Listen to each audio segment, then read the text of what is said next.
And we have a charge of speeding of 11 to 15 over. Do you understand that? Yes. All right, has an offer been made on that, Mr. Zick?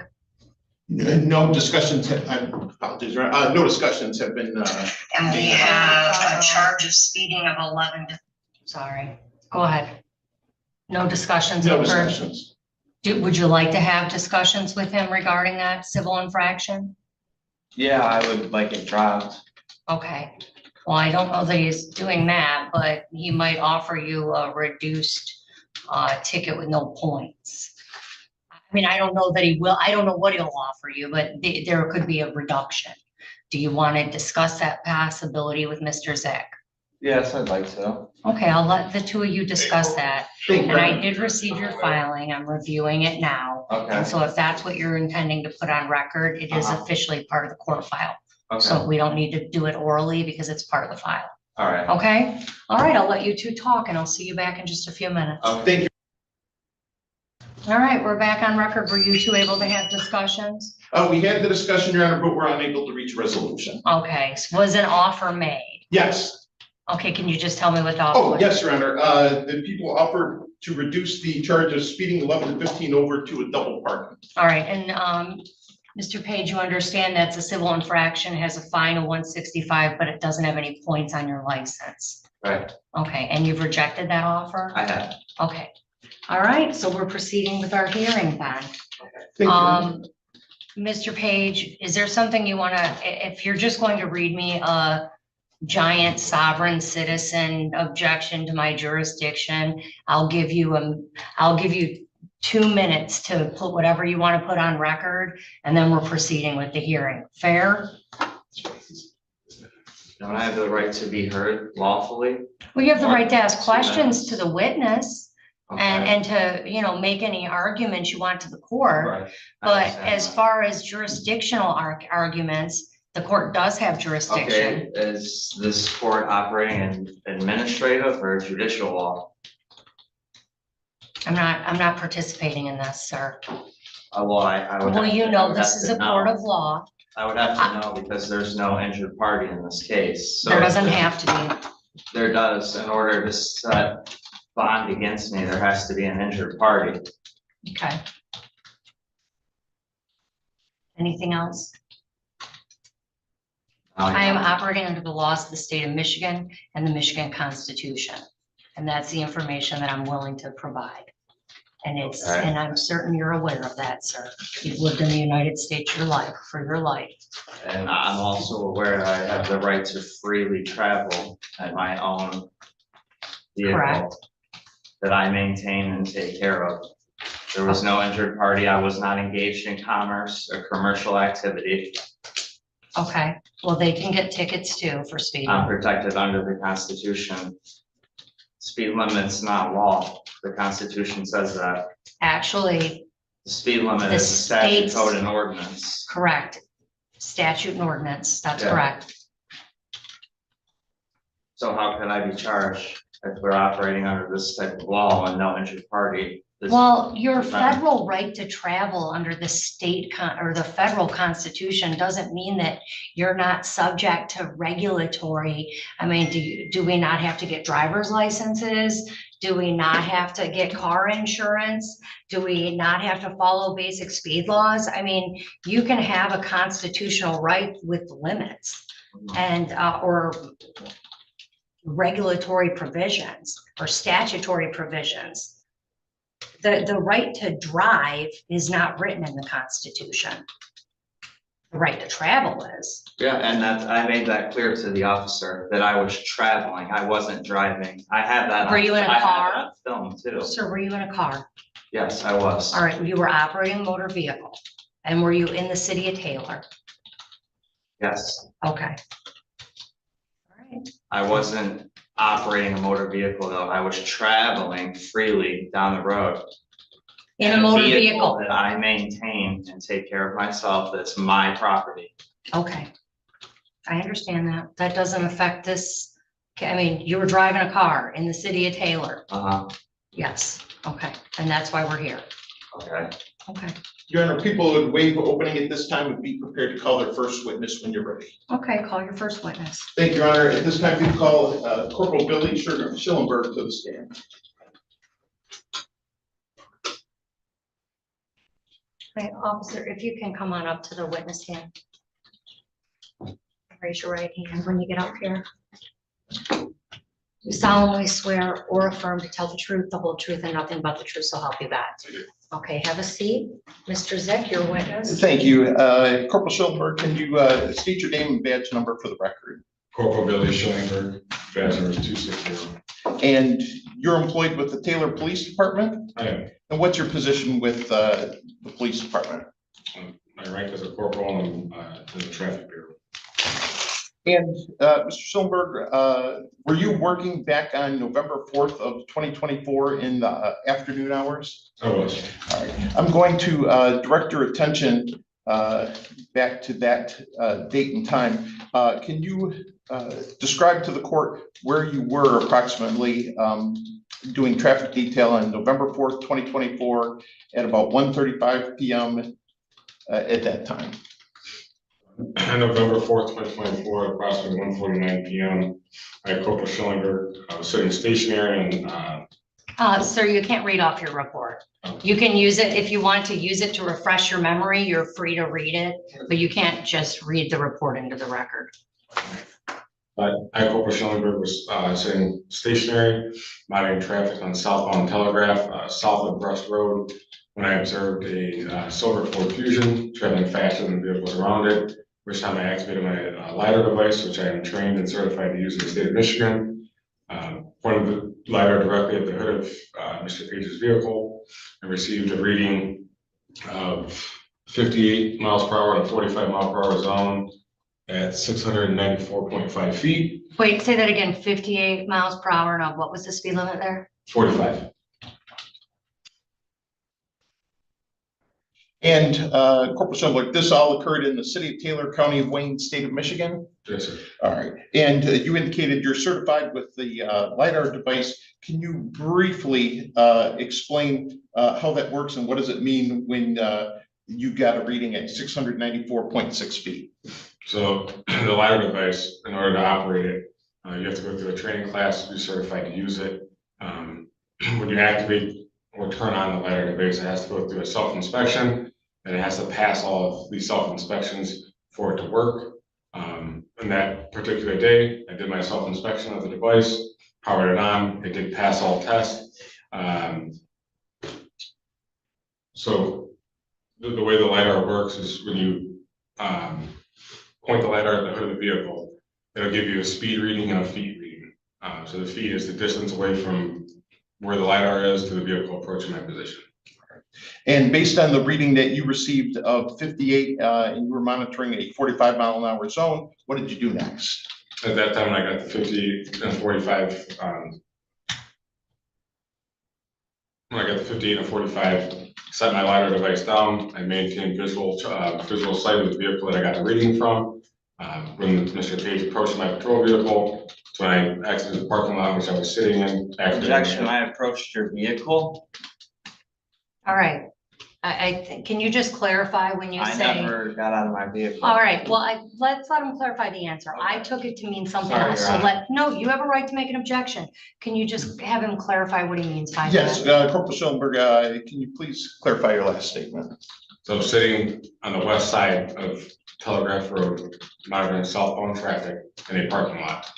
And that was the parking lot of Turbo Motors? Yes. At 12200 Telegraph? Yes. Okay. So sitting stationary in that parking lot, when I got the reading of 58 and 45, Mr. Page was 694.6 feet away from my vehicle. So as he passed my vehicle in his automobile, that's when I exited the parking lot, pulled behind his vehicle, activated my emergency lights, and initiated a traffic stop on his vehicle. All right. And that traffic stop was initiated in the parking lot down the road at 12510 South Telegraph? Yes, that'd be the Enterprise. What was it? Enterprise? Enterprise, okay. And you maintained visual contact with the vehicle the entire time? Yes. All right. Did you at some point identify the driver of that 2020 Ford Fusion, silver in color? I did. All right. And just for purposes of the record, do you see that individual in the courtroom here today? I do. And describe what he's wearing. Wearing a brown suit and black undershirt. Your Honor, let the record reflect that he has identified the defendant, Zachary Ryan Page, seated at counsel table. The record shall so reflect. Based on your reading and your observations, Corporal Schoenberg, did you then issue a citation to the defendant? So while we were on the traffic stop, I asked Mr. Page for his identification numerous times, which he refused to do so. I refused to do so. At that time, Sergeant Kish made my location. Mr. Page eventually ended up providing his driver's license to Sergeant Kish. At that time, I was able to issue him a citation for the speeding 11:15 hour.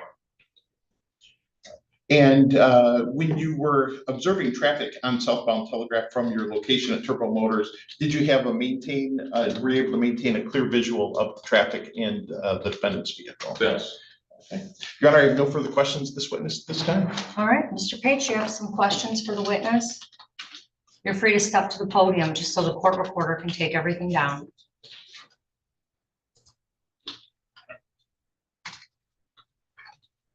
No questions for the witness.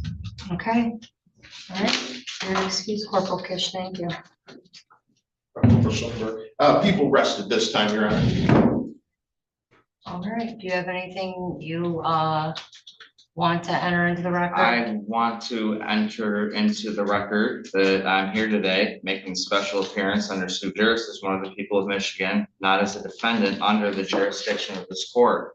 I'm asserting my unalienable rights as secured by the Michigan Declaration of Rights under the United States Constitution, particularly under Article 1, Section 1 of the Michigan Constitution, which establishes all political power is inherent in the people. At that outset, I raise jurisdictional challenge to this court. Your Honor, may I interrupt? And I apologize for interrupting, but Corporal Schoenberg is our traffic supervisor, and there's been an issue over the Taylor Police Department this morning. Technical He's difficulty. He's free to go. Do you have any other questions for Corporal Schoenberg? No. All right, Corporal Schoenberg, you're excused. Thank you, Your Honor. All right, go ahead, sir. This outset, I raise jurisdictional challenge to the court as jurisdiction must be proven on the record before any further proceedings can lawfully continue. The separation of powers doctrine, as outlined in Article 3, Section 2 of the U.S. Constitution and the Michigan Constitution, makes it clear that no branch of government may exercise the powers of another. Before proceeding, I require clarification on whether this court is operating in a judicial capacity or administrative. If this court is acting under administrative directives or executive branch policies, rather than operating as a constitutionally recognized judicial body, then it is exceeding its lawful authority. No administrative agency, including the SOS, possesses lawful authority to direct judicial rulings or override the people's due process rights. Any attempt to enforce such directives constitutes an unconstitutional exercise of power, rendering these proceedings null and void ab initio. Furthermore, jurisdiction cannot be established by assumption, presumption, or coercion. Due process demands that I am provided with clear lawful authority establishing the legitimacy of this court's jurisdiction over me. An individual exercising my constitutionally protected right to travel. Without such proof, this court is proceeding without lawful authority and any ruling is issued a legal nullity. I now formally demand that this court is placed on the record the specific constitutional authority establishing jurisdiction over me as one of the people of Michigan, the legal basis that allows this court to act under administrative directives or executive policies without violating the separation of powers doctrine, proof that I was engaged in regulated commercial activity as no jurisdiction exists, absent clear evidence that I was operating as a licensee in commerce at the time of the alleged incident. Until these fundamental issues are resolved, I will not proceed under any assumption that this court has lawful jurisdiction over me. To do otherwise would be to waive my inherent rights, which I do not consent to. I stand firmly on my right to due process, equal protection, and the supremacy of constitutional law. The burden is on the prosecution and the court to establish jurisdiction before any further action can lawfully take place. All right, thank you, sir. You're welcome. All right, I heard testimony today from Corporal Billy Schillingberg. Corporal Schillingberg testified he is works the traffic bureau at the city of Taylor. And that he was in that capacity, working in that capacity on November 4th of 2024 at 1:35 p.m. approximately. He testified that this occurred within the city of Taylor, within the state of Michigan. He testified that he is trained and certified to use LiDAR devices and that the device had been inspected. He explained how the device is placed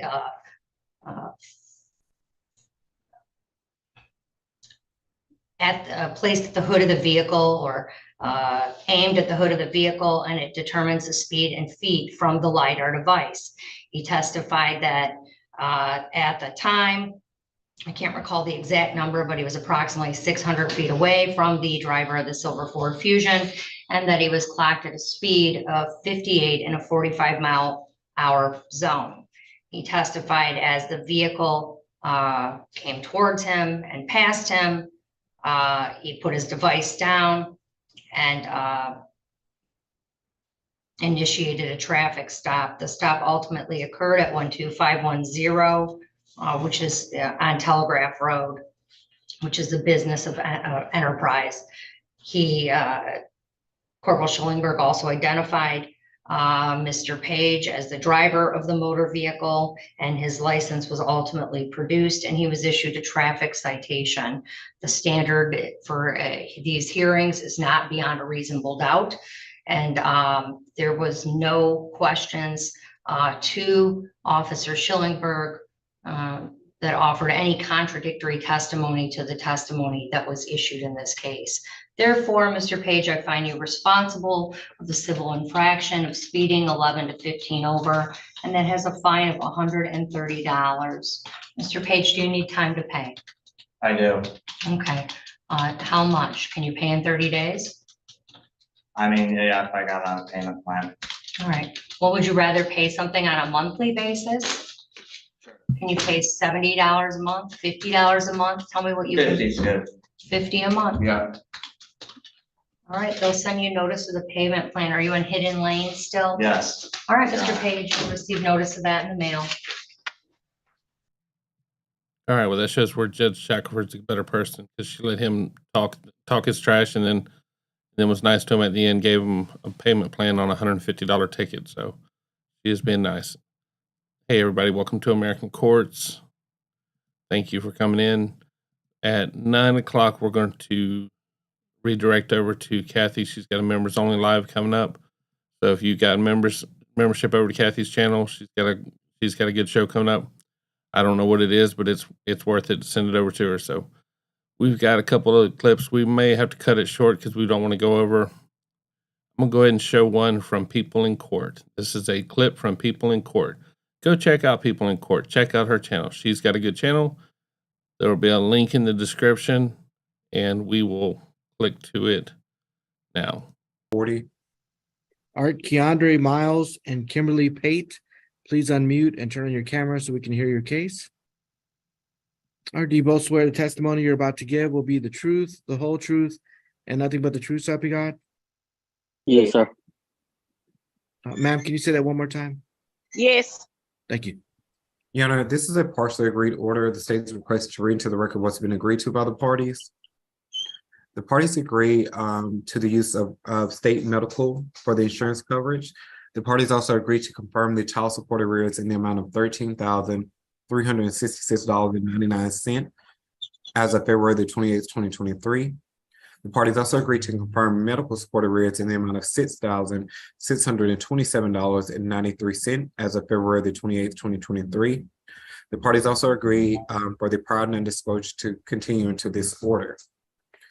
It appears that the issues that are contested are the issues relating to the payment of those child support and medical support arrears and current child support and current medical support. At this time, Your Honor, the state would like to call Ms. Pate. Ms. Pate, can I get you to state your name for the record? Kimberly Pate. Ms. Pate, did you hear what I previously read into the record? I did. And are you in agreement with those terms provided? Yes. As it relates to the issue of the current child support and medical support, how does your child currently receive insurance? Is it through the state? Yeah, it's through the state. And is it your understanding that the other party to this case is currently employed? I'm sorry, repeat yourself. Yes. Is it your understanding that the other party to this case is currently employed? Yes, from my understanding, he is currently employed. The state has used an income of the non-custodial parents at $17.55 per hour at 40 hours a week, and has also used the non-custodial parents' part-time job of $10 an hour at 22 hours per month for the calculation of support. And based off of that, the state is requesting that child support be set at $467 per month. Are you in agreement with that amount, ma'am? Yes, And the state is also giving him credit for 8 additional children. Is it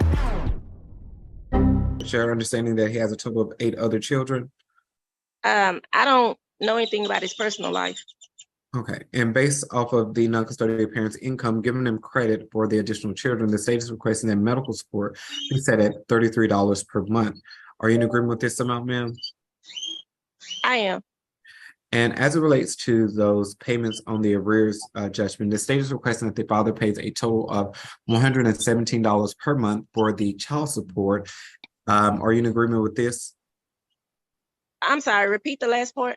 Yes, the father to pay $117 for the back support that he currently owes to you until that is paid off. Are you in agreement with that as well, ma'am? Yes, I am.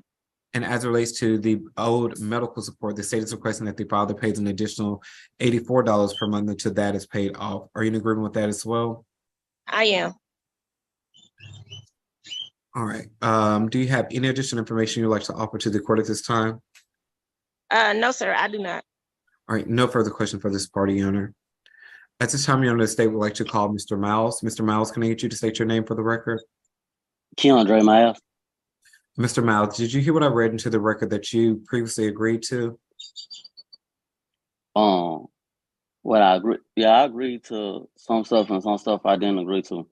Sir, the things that I provided to the court that you previously agreed to was for the non-disclosure in the prior order to continue, and also for the confirmation of the child support arrears of $13,366.99, and confirm the medical support arrears at the amount of $6,627.93, and also that the child is to use state medical going forward. And sir, do you also have a part-time job in which you are employed and making at or about $10 an hour at 22 hours a month? Yes, sir. And do you have an additional 8 other children, sir? Yes, sir. The state is requesting that you pay a total of $117 per month for the old child support from the past. Are you in agreement with that, sir? Yes, sir. The state is also requesting that you pay a total of $84 per month towards the amount that you currently owe for the medical support arrears. Are you in agreement with that as well? No, sir. Could you explain to the court why you're not in agreement to paying the $84 per month? I think I should pay like $64 a month. And what is that based off of, sir? What Because calculation are you used to get that amount? okay, for one, you can't add in my my part-time job because I don't even work. I mean, I barely even get hours. Like I don't even have hours for the next month. So you can't calculate something that I don't have. And then also I feel like one, I don't even see these kids. I ain't seen these kids in up 10 years. So I figure $400 a month. Hold on. I figure $400 a month. And the lady, when I broke it down with the lady, she said it was $31, 400. Well, how we did it, it came out to be whatever. It came out to be a total of $632 a month. Sir, That's as it with the relates to rears. the, That's with the rears. That's with the back. That's with the child support. That's what it came out to be. sir, as it relates to your income for your part-time job, are you currently employed there? I mean, All right, and based off of your current income, so giving you credit for the 8 additional children, the state is requesting that medical support be paid to the state at $33 per month. Are you in agreement with this amount, sir? no, sir. As it relates to your child support, the state is requesting, based off of your income, giving you credit for 8 additional children, that your child support be set at $467 per month. Are you in agreement with this amount, sir? No, sir. And other than the idea that you believe that this amount is too high, is there any other specific reason why the state, why the court should not order that you pay the child support at the proposed and medical support at the proposed amounts? Because you adding in money that's not coming in. You adding in a part-time job that's not a part-time job. So just to confirm, you did state that you are currently employed at a part-time job, is that correct? If I don't get no hours, so I mean, if I'm not working, then how I'm getting money? Have you worked So at you the job asking- this month, sir? I can't hear you. Have you worked at the job this month, sir? This month I have worked at it this month, Did you work at the but job last last month? I did not. Did you work at the job the month before? I did not. So how are you averaging 22 hours per month if you're not working many months? The lady asked the question. I said I worked 22 hours this past month. The month that we in, yes. All right, and sir, how often do you work at this job?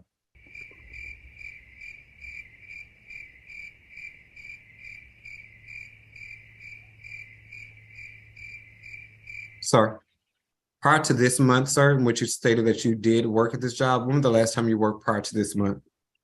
Probably before the probably end of January because before the ice. And what does your other job consist of, sir? What is that job? City of Dallas. All right, sir. And if the court was to not use your current part-time job that you stated that you are currently working at, the state would propose that medical support be set at $31 and child support be set at $437. And again, that's without the use of the part-time job. Are you in agreement to those amounts, sir? At $31, yes, sir. And the child support at $437, sir? No, sir. And again, that is based off of your not using your current part-time job. Is there a specific reason why you are not in agreement to the 437, sir? It's a lot of reasons. All right, no further questions for this party, Your Honor. Okay, so Mr. Tatum, you said just the 40-hour week job is 437 is your calculation? Yes, Your Honor, and medical support at 31. Okay. And that would be based off of gross wages of $3,042. Okay. Mr. Miles, just kind of clue me in a little bit here. Is the child you have with Miss Pate one of the older children you have? Yes, I have two older kids that I have with her, yes, sir. One will be 17 this month, and my daughter just turned 15. That was not my question. I mean, I kind of is my question, but I'm trying to figure out, are these two that you have in the Pate your oldest children out of the 8 or 10 kids you have? Yes, sir. They two of the oldest, yes, sir. Okay, that's what I was trying to figure out. Okay. Okay, so currently child support is, before today was $320 and the medical support was $65. That's what we did in the last order a few years back. I'm not going to include your part-time in the calculation. It's not because I don't think you're working there. I think you are working there, but I think that you also have a lot of child support obligations as well. That's really the main reason why I'm not going to include that income. I don't know that that's fair for me to do. I mean, definitely, technically I can include the part-time income because I can include all income. But being that you're also trying to just make ends meet with all the different child support obligations, that's probably part of the reason why you're working some part-time. So I'm not going to include the part-time in this case. So child support based on just the 40-hour week job is $437. And the medical is set at $31. As far as the arrears are concerned, I'm going to set the payment at $100 a month even instead of $117, and the payment on the medical at $64 a month instead of $84 a month. Give me a second, I'll add that up for you. Okay, so even though I lowered all those different amounts, it still comes out to $632 a month. That's the most that I can do here. You've fallen behind a lot since the last order. That's probably because you weren't working or something like that, and you did not make payments. So when we start adding in things, I mean, if it was just the child support alone, it probably wouldn't be so bad. But being that you're, substantially behind now, almost $20,000, that's something we still have to deal with, and there still has to be some kind of payment. I am lowering the payments on those both amounts with the consideration that you do have other child support cases. But I also want you to understand that if me lowering it also doesn't help you in some ways. It helps you in the short term so that your overall payment isn't very high, but it also in the long term means you're not paying off your arrears. So when both of these kids you have here in this case emancipate, unless you send in extra payments, you're going to owe pretty much about the same amount that you owe today. Maybe a little less, but not substantially less. You won't have paid it off in a couple of years.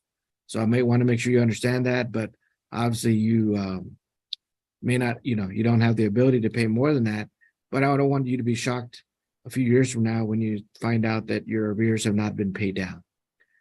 All right, the Attorney General's office will draft an order and email y'all both a copy. Y'all are done with court. You can press leave on the Zoom to exit out. Thank you. All right, I cut out that ending song. I don't know if she's got that copyrighted or what, or I don't know what kind of trouble we'd cause. 9 kids. I just lost an employee because of child support. They caught up with him, and as soon as it started hitting his check, it was time for him to move on to another job. Some people they live their life just running from it. So it's never good for us. We try to take that into consideration. We're going to jump over to Judge Simmons. She's got an argumentative guy in her court, and keeping track on the time. Y'all let me know when it's 9 o'clock. I don't want to cut into court vibes this time. Okay, today was the date that was scheduled for a preliminary examination. Do we have witnesses here? Officers running late, Your Honor. Okay. My understanding is that there was a request, I have a note here from February 21st. Mr. Wolf, you said you were going to retain counsel. Yes, I tried to retain counsel, but the money situation I have paying rent and borderline light and Don't go down a list of those like every adult in here doesn't know I'm what just they are. saying, man, it's taking. I'm not a man. I'm just saying, Your Honor, it's taking a toll on me, and I can't really afford an attorney. That's why you have a public defender, correct? Yeah, but I didn't. Because you're indigent. I didn't feel comfortable with. I don't know his name, Mr. Sarks. Starks. Sarks. Yeah, I don't feel comfortable with him at all. Okay. Without telling me anything about your case, why don't you feel comfortable? Without telling me anything. Yeah, I don't want to hear anything about your case, but is there anything outside of the facts of your case or potential defense that makes you uncomfortable? Yes, I feel like he's an ineffective counsel for me. What makes you feel that way? I feel like he isn't defending me the way that he should defend me. Okay, so you believe that he's not zealously advocating for you? Using those type of words. Okay, so you would like to, I'm sorry, take this case probably all the way to trial? Yes. Okay, and you don't think that that's your right? You have the right to take it to trial, correct? Yes. Okay, so you don't think he agrees to taking this to trial if that's what you want to do? I don't think he's the proper person for that job. What makes you think, how long have you been an attorney? Over 18 years. What makes you think that he being an attorney for over 18 years, how much of that was criminal experience? Yeah. 18-year criminal experience doesn't make him qualified to defend you in a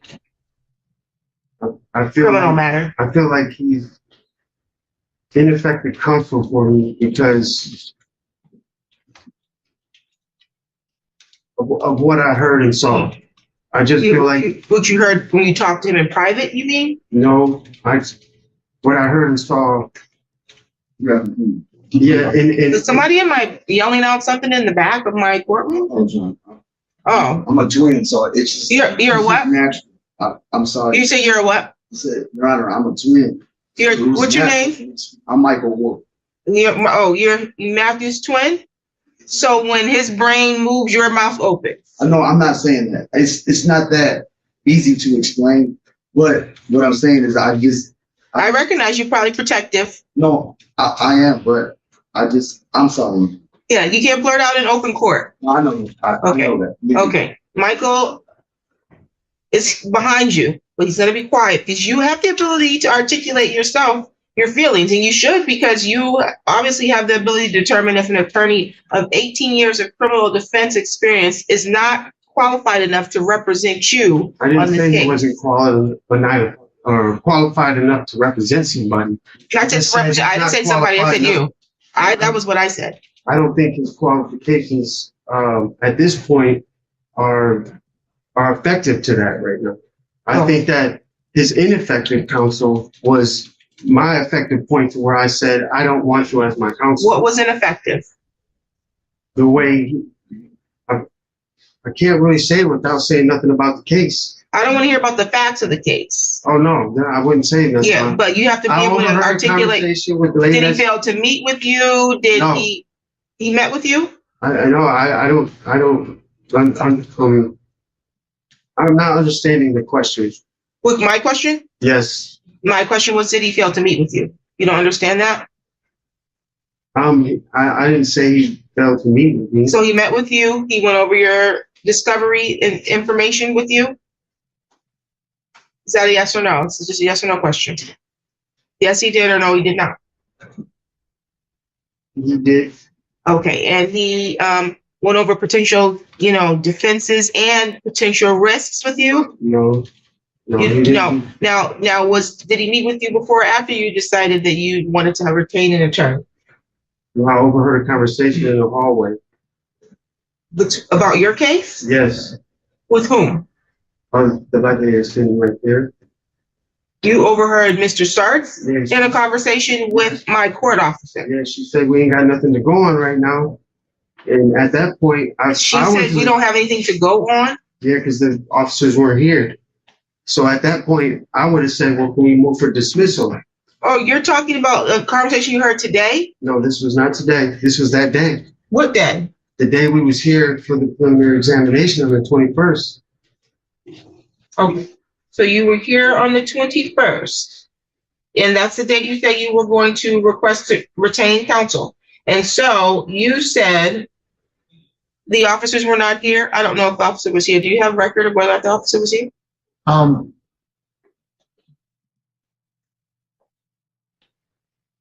I don't know, Your Honor. This is back in February. My notes just indicate that the defendant wanted to seek new counsel, so this was adjourned. So But that was the date and time of the actual exam that he stated that. Who's the officer that's supposed to be here? Because they're not here now And either. then I heard him say, call Michigan State Police right now and tell them to get down here. We'll hold him and do the people that's in the jail first, and then we'll keep him until we do get a Michigan State police officer up here. You heard your attorney say that Yes. to my court officer? Yes. Why would that doesn't make sense, but my court officer wouldn't call the state police. She doesn't call witnesses. I don't know, but I heard that. You didn't hear my court officer talking about. Mr. Sargent, did you instruct my court officer to call the state police? absolutely not, Your It didn't make any sense. My attorney, my court, we don't call witnesses. We don't do that. Okay, Your Honor. Under no circumstance. Your Honor, I am not a liar. I'm not saying And you're I a would liar, not- but you might be I would not lie misunderstood. under oath either, because I understand that this is being recorded and everything is documented. I am not a liar, and I know what I heard, and I'm being honest with you. I believe that you believe that that's what you heard. And if you heard those statements, let me hypothesize with you. Maybe if you heard those statements, are you sure you heard it coming from Mr. Sarge Yes. to my court officer, or maybe I don't know. from Mr. Sarge to the prosecutor? I don't know if it was to the court officer or a prosecutor, but I know it was a lady. I know that. So I It's can't. possible because Mr. Nagel may not have been here at that time. He's not been in this courtroom for that long. So, but I'm not saying I wasn't there. I don't know what you heard, but it just doesn't make sense to me that my officer would say that, or that Mr. Sarge would say it to my officer, because my court staff doesn't call witnesses here. or follow up on witnesses. I'm just telling you what Someone I in heard. custody could go over there. It's too crowded over there. I'm just telling you what I heard, and that's why I feel he's ineffective to me. Okay. I'm not saying to nobody else. and I'm not- I can understand your concerns if you believe you heard that. I can understand your concerns. I don't know if the witness was here. I have had Mr. Starks before me dozens, maybe even more of times. I have never, ever not seen him. To the contrary, he's more likely than anybody else that's ever come before me to object to something. Let me tell you that. He's not letting things slide. That's not how he rolls. I have never not had a witness here, and he has not immediately argued or advocated to have a case dismissed. I've never seen it. Mr. Sarge frequently asks if I have witnesses available, because if not, I know from experience with Mr. Sarge, he will request it. I'm telling you, Your Honor, that he did not do this day. And that's what made me want to get a new counsel, because I wanted someone that's going to work for me and not against me. And I told this man. I was not there. I was not there. Mr. Starks is an officer of the court. He stated here in open court that he did not make that statement. You're not clear. Don't talk over me. And don't call anyone out their name in here either, because you may be misunderstood. I'm not saying that you didn't hear somebody say that, but I don't know that you heard Mr. Starks say that. And he definitely would not have said it if he did to my court officer, because it's absolutely improper for my court officer to call and seek out witnesses. He would have no clue how to even do that. We don't do that. We don't get involved with witnesses. That's not our job. Witnesses not here. That's their burden. They call witnesses. They follow up with witnesses when they're not here. Could be possible that Mr. Starks is checking in, are your witnesses here? And you hear the prosecutor saying, you call Michigan State Police and get them here. That's plausible. But for me to believe that Mr. Starks told my court officer to find a state police officer, did Mr. Starks ever ask you? Absolutely not. It wouldn't I happen. just know that I heard her say we have nothing to go on. And at that What point. do you mean we have nothing? Why would she say we have nothing to go on? She has no clue. She has no clue about anything going in any of this case. Do you know him? Absolutely not. She has no clue. She doesn't decide if you have anything to go. She doesn't know what there is to go on. We don't bring cases. The court does not bring cases. The court staff does not bring cases. The court staff does not follow up and confirm witnesses for the prosecution's office. That's completely for the prosecution to do. We do not get involved with that. You misunderstood whatever you heard. It was not my staff, and Mr. Starks was not talking to my staff about finding any witnesses. And had you probably not came in here and requested an adjournment to get an attorney, he probably would have made a motion then if the state police was not here. I don't know. I can pull up the record and find out if witnesses was here or not, because I can tell you exactly what happened on the record because it was recorded. Whether or not we had witnesses here. If he knew that there was no witnesses here, he would have made a motion to dismiss the case. It's never happened before me in the hundreds of times he's been before me that he would not have. Not a single prosecutor that's in this courtroom, public defender in this courtroom would not have moved for a motion to dismiss the case. It's never happened. Nor would any of them be looking or seeking out a witness for the prosecution. So you had ample time to hire an attorney if that's what you wanted to do. You do not get to pick which public defender is assigned to you. That is taken care of in-house by the Office of the Public Defender, by their superior staff. Mr. Starks is more than qualified to handle your case. If the witness is here today, we can proceed today. If they're not, you and your attorneys can decide how you want to proceed today, because we are moving forward with this case today. Okay? Do we have a witness here yet? Your Honor, we don't have a witness here, so. So I'll move to dismiss, Your Honor. Thank you. Motion is granted without prejudice. It means that they have the right to reissue the charge against you. Do you understand that?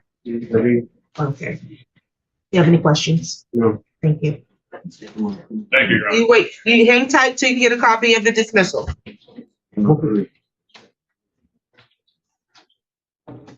Your Honor. You're welcome. Be at work at 2:30 at the close. I'm sorry? You'll be at work at 2:30 at the close. You said he'll be at work? You at work, right? You all work together too? Yeah. You're a real twin. I can see now why you speak for him. Came home after 18 years and 9 months. Gave me a career. Very good. Keep staying out of trouble. My brother saved my life.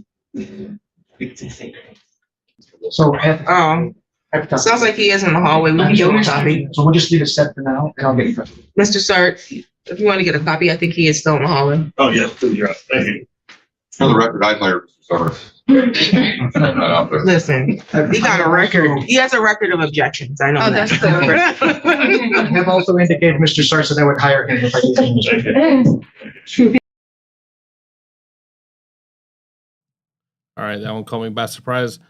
All right, let's go to Calhoun County. A guy showed up in court a little while back. I showed it. It's probably about a month ago now, and he waived his rights to a speedy trial because he wanted to have time to get a lawyer. He lived like 11 hours away. It was a DUI case.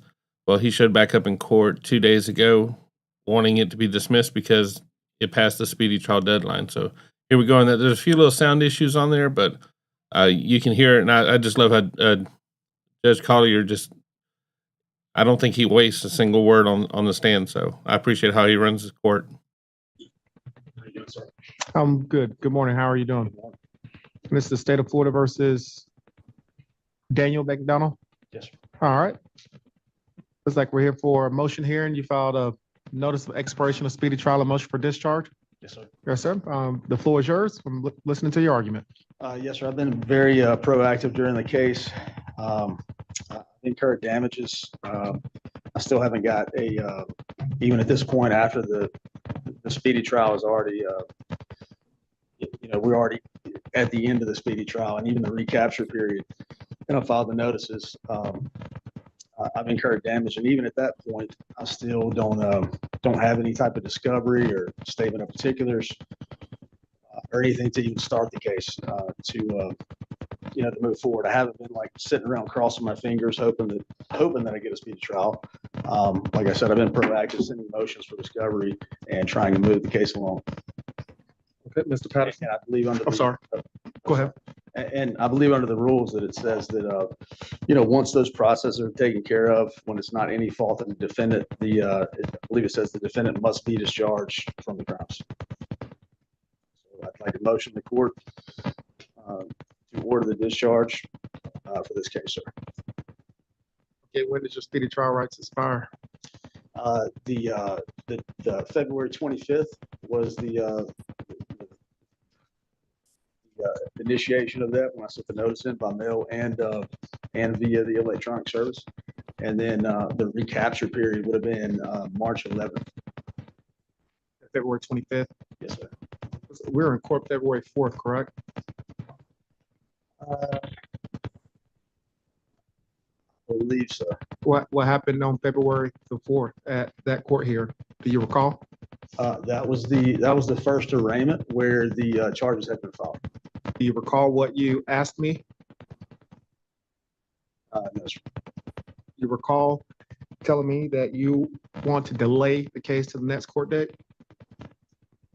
Actually, sir, that was the previous one. That was the one in January. I believe January 4th. January 28th was when the charges got filed. That date, I was the one I believe you're talking about. Yeah, February 4th. Do you recall telling me that you wish to delay the case to the next court date?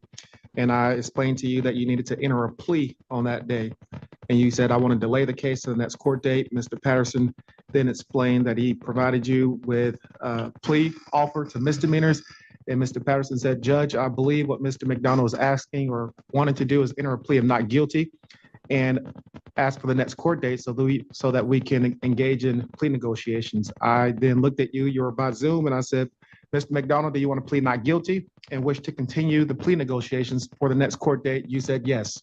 I gave you a court date of March the 4th. Do you recall that? I did not recall asking for the delay, sir. I do recall the not guilty pleading. The time before that, there were, and I was here. Yes, sir. And he had sent me a document. I had to be at work. I had a 20-minute window of literally time just to get gas and be back at work. So there wasn't much time to read any documents, sign anything. That sort of. But there also weren't any charges filed at that time period as well. Yes, sir. And that one, wouldn't call that delay since there were no charges filed. Yes, sir. I agree. Mr. Patterson? The information was filed within the timeframes in accordance with the speedy rules. Mr. McDonald,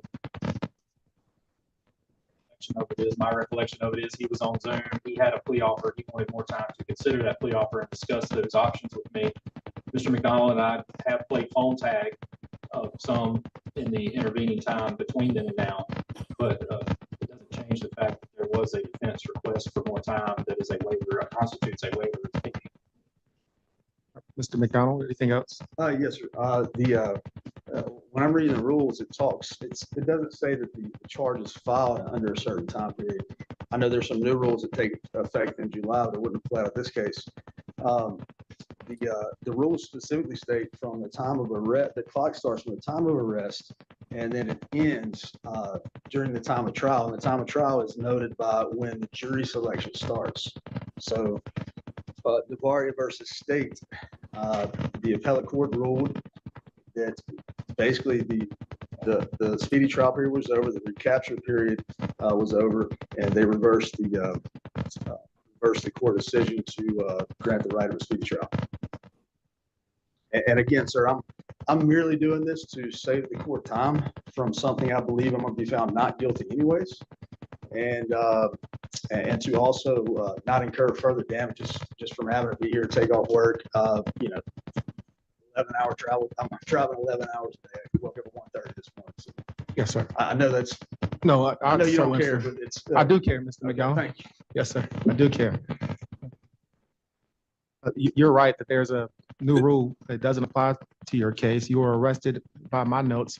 Was it September 2nd? Yes, sir. Of 2024? So your expiration 175 days would have been what day? Is that February 24th or 25th?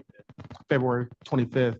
My recollection is about 21 days before that, we had your arraignment where the state had filed an information before the expiration of the 175 days. And at that court date, you affirmatively asked for a continuance to engage in plea negotiations. You specifically said, can we delay this to the next court date? And we went back and forth about whether or not you're going to enter a plea. You said you wish to continue the case to engage in plea negotiations. Under Florida law, that is a waiver of speedy trial. So I'm going to deny your motion for discharge. Sir, I'm finding that before the expiration of speedy trial, your request for continuance, your stipulation or acquiescence to the continuance, sir, is a waiver of speedy trial. So I'm going to deny your motion for discharge. Sir, I object to that, and I'd like to say. You can file whatever you need to in the first DCA. What is the DCA, sir? I can't give you legal advice. Could you say that one more time? I said you said you object to my ruling. I said you can file whatever you need to file with the First District Court of Appeals. Yeah. All right, where are we at now? Do we want to go ahead and place them on? Is the plea negotiations over? Are the plea negotiations over? Having plea discussions with him this morning prior to this hearing, Your Honor, and I asked him to stick around. He had a few questions. I told him if he'd stick around, I would answer them, and hopefully we can reach a resolution before he leaves here today, and he won't have to drive 11 hours back. Mr. McDonald? Yes, I'll hang out for a second. Okay, nope. How sure are you, sir, of the continuance of the last time? How sure am I? Yes. I'm 100% sure. We record everything in the courtroom, and in preparation of all hearings, I go back and listen to the last court hearing, and I listened to, based on your motion, I went back and listened to the February 4th hearing last night, and I listened to it again this morning, probably 30 seconds before I took the bench. I don't remember asking for that. Thank you. There's a transcript of it, well, recording of it. You can always request a transcript, but we record everything in the courtroom. All right, so we'll call you back up in a few minutes. Is that everyone? I've been in contact with our discussions while we've been having court with Mr. McDonald, and I think he is ready to accept the state's misdemeanor offer. Okay. Thank you, Ms. Christina. All right, Mr. Patterson, would you please put the offer on the record, sir? Yes, Your Honor. The offer is pleased to lesser included charges of reckless driving. He would also plead to the no valid. The other count would be, the felony count would be consolidated. And he would plead to 6 months county probation, possible early term at the halfway point, pay $315 fine, $508 court cost for a total of $823. He'd have 50 hours of community service. He would complete the DUI first offender school, no alcoholic beverage or possession or consumption, random breath and urine tests, and he is notified that the Florida Department of Highway Safety and Motor Vehicles may impose further penalties. All right, Mr. McDonald, is this what you want to do, resolve your case? I think it, yes, sir. If you want to do, sign right there. Mr. McDonald, I'm not sure if I placed you under oath. If I did, please forgive me, but I'm going to place you under oath again. You didn't. You did not. So help you God. Yes. Mr. McDonald, has anyone promised you anything other than what Mr. P negotiations under Florida law? That is a waiver of speedy trial. So I'm going to deny your motion for discharge. Sir, I'm finding that before the expiration of speedy trial, your request for continuance, your stipulation, thank you. there's a transcript of it, well, recording of it. If I did, please forgive me, but I'm going to place you under oath again. You didn't. You did not. So help you God. Yes. Mr. McDonald, has anyone promised you anything other than what Mr. Patterson just stated here in the court about resolving your case? No, sir. Has anyone threatened or coerced you in any way? No, sir. Are you waiving your right to a trial by jury? Yes, sir. You're waiving your right to appeal anything other than a legal sentence? Correct. Are you under the influence of any alcohol, drugs, and medication? No, sir. I have to advise you that if you're not a U.S. citizen, you understand by entering this plea, it could subject you to deportation. Correct. You have any questions for me? No, sir. And your understanding is matters will be reduced to misdemeanors. You'll be on 6 months of probation. You have conditions, and if those conditions are complete, you can move to early terminate your probation in 3 months. That's your understanding? Correct. And everything's done remote, correct? Well, yeah, I believe you live out of state. He does, Your Honor. I discussed with him that the county probation office can work with him as far as mail-in or doing things, the classes and things online or doing. All right, perfect. So I'm going to accept your plea as not intelligent and voluntary. I believe you're doing the right thing and resolving this case is a good offer, Mr. McDonald. You got 30 days from today to appeal the judgment and sentence of the court. You'll be sentenced as announced by Mr. Patterson, and you got 30 days from today to appeal my judgment and sentence. Got any other questions? I'm assuming it'll be followed up with, where do I do the probation and take care of that? Your Honor, just so the record's clean and clear for the clerk's purposes, if the state needs to transfer this to county court, the intention is that he would report to county probation, not state probation. So if we need to transfer, we will. And the county probation officer is at the jail directly behind the courthouse here. So you can go downstairs, go out the back doors, go straight across, and the county probation office is across over there. You can meet with him there. All right, so this matter will be transferred to county court. You can check in with county probation right behind the courthouse at the jail. And Mr. McDonald, there's a gentleman in Bay County who asked that I give him the Pro Se Attorney Award of the Year. I'm probably going to give that to you, okay? Thank you. Best of luck to you. Thank you. All right. Is that everyone? Two different.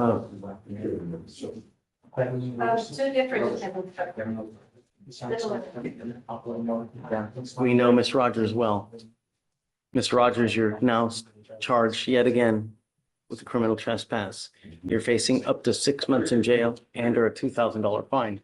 We are going to do probable cause. You have the right to remain silent. Anything you say can or will be used against you. You have the right to have an attorney present. If you cannot afford one, one will be appointed to you, man.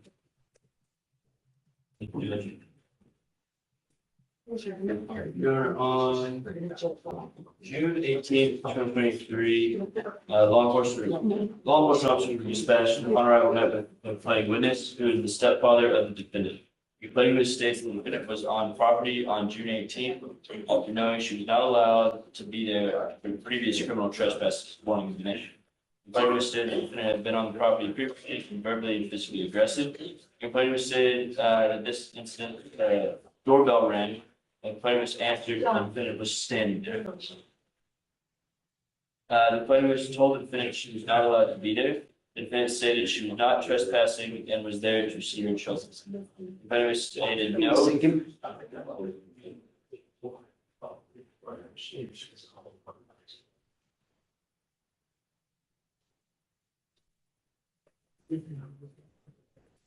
Sorry, there was, I apologize. There wasn't at the time, there was a court order stating that the defendant is not to be near her children during an open child protective services investigation. So the children are still there. Well, Your Honor, this was from 2023, so I'm not sure about the current situation, but the children were in the home at the time. Any drugs or alcohol that we should know about? No, Your Honor, no allegations from what I see.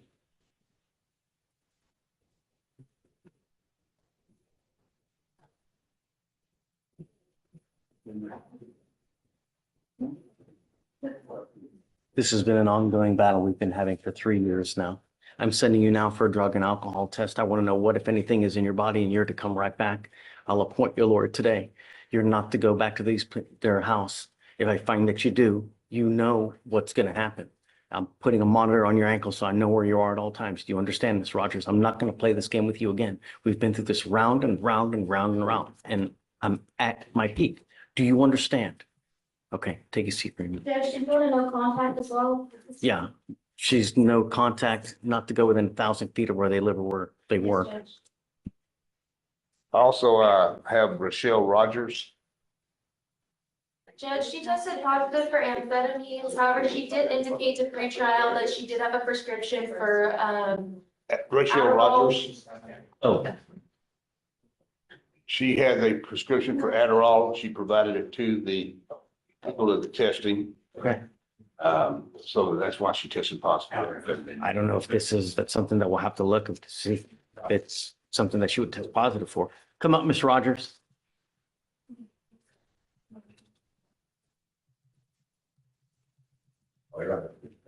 So on Frazier, 5,001 on each.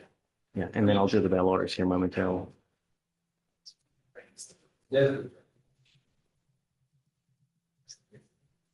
I don't know who in you have this life that's willing to bond you out repeatedly if you violate conditions. History will tell us how these cases have gone. You're not to use alcohol. You're not to use illegal drugs. You're not to go back this house. If I find that you do, I will revoke your bond and I'm going to put you in jail. Do you understand? So, Judge, she's been in this court before for criminal trespass before in 2022. That case. Many times. And I know. we've had many times that we've had to revoke her bond for one. Stand. I didn't know if you remembered or not. Just wanted to make sure you did. This is for an incident. Subsequent to that, obviously, but I've talked to her and I haven't received discovery yet, but she doesn't drink alcohol and she doesn't do drugs that she doesn't have a prescription for. And she did provide prescription for Adderall. I don't know if you have or if you're allowed to have access to the kids. That's the main crux of this thing, I think, is lies with the children. But if there's an order for you not to have access to the children, then don't. Because if you do something contrary to the family court order, that's going to be a whole new mess in and of itself. So as it stands now, I don't want you to go to this house and I don't want you to have contact with the complaining witnesses in any cases. It's mom and dad, right? Stepfather. Stepfather, Your Honor. But it's also, what about mom as well? No? I don't think she's listed. Not certain, Your Honor. I apologize. The stepfather and the children are the ones that were listed in the report. Actually, I haven't seen the report. It has been very little released to the Been a couple board. of years since I've seen it, so that's why I can't remember. Yeah. All right. There's no blood relation. Beg pardon? There's no blood relation between stepfather and my children. The stepfather has no blood relation with her children. All right. One of the children is 23 years old, so that one. Then they're an adult. They're an adult. Do what they want. The other one is this, at the Sunnygate address is 12 years old. So you don't Yes, want. I don't know. Take a look to see if you can, what their orders are for as far as Yeah, we'll probably have- visitation or custody. So probably that, give them court order to release CPS records, but you don't Yeah. have. okay. I didn't see anything on the portal, CPS records. I don't have anything at the moment, Your Honor. They're not going to have anything yet. It's just too early. Until we get a court order. And whatever you have, please release it because it showed nothing under the files. Doing that now. Okay. Apologize. Apologies on that. Okay, thanks. Appearance waived for next scene. Yep. Have a seat. And are you ready? Yes. All right, well, that is going to be it. We are going to jump over to Kathy's stream. If you don't have a membership there, it's a good time to get a membership there. If you do have a membership there, go check her out, support her, tell Kathy we love her, tell her American Courts sent her, and she should check out the American Courts channel. Thank you guys so much. You guys have a great night, and we'll see y'all tomorrow.